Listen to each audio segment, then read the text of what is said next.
Hello viewers.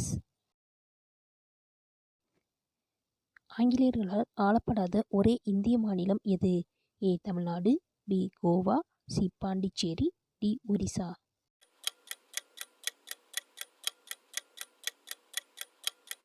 சரியான விடை B Goa. தமிழ்நாட்டின் பணப்பயிர்களில் முதன்மையானது எது? ஏ ஏலக்காய், பி புகையிலை, சி மிளகு, டி பருத்தி.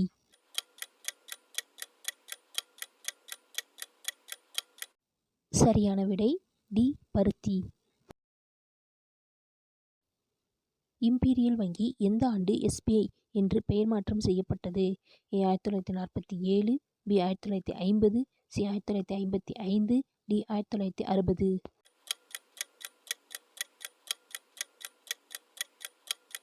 சரியான விடை சி 1955. மீனாட்சியம்மன் கோவிலில் 4 கோபுரங்களில் மிகவும் பழமையானது எது? ஏ வடக்கு கோபுரம், பி கிழக்கு கோபுரம், சி தெற்கு கோபுரம், டி மேற்கு கோபுரம்.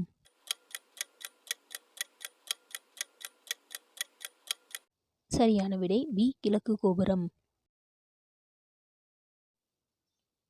முருகப்பெருமானின் அறுபடை வீடுகளில் 2 படை வீடுகள் இருக்கும் மாவட்டம் எது? A Thoothukudi, B Dindigul, C Villupuram, D Madurai.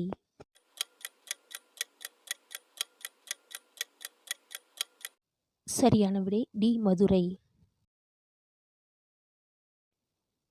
எந்த நாட்டில் 13 மாதங்கள் கொண்ட காலண்டர் முறை பயன்படுத்தப்படுகிறது? A Syria, B Uganda, C Ethiopia, D Thailand.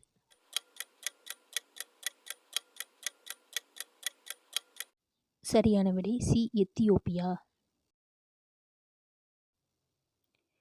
எந்த விளையாட்டின் மைதானம் டைமண்ட் வடிவில் இருக்கும்? A volleyball, B cricket, C hockey, D baseball.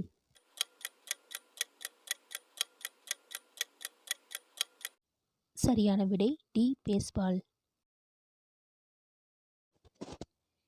ஆங்கிலத்தில் ஜாமுன் ஃப்ரூட் என்று அழைக்கப்படும் பழம் எது? ஏ பலாப்பழம், பி முந்திரி பழம், சி நாவல் பழம், டி சப்போட்டா.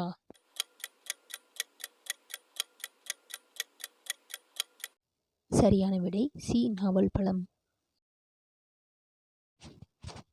நேதாஜி சுபாஷ் சந்திரபோஸ் எவ்வாறு மரணமடைந்தார்?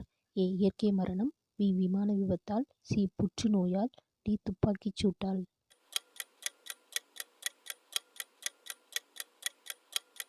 சரியான விடை பி விமான விபத்தால். கோழியின் கல்லீரல் சாப்பிட்டால் என்னாகும்? ஏ புற்றுநோய், பி நல்ல கண் பார்வை, சி உடல் வலிமை, டி தோல் நோய்.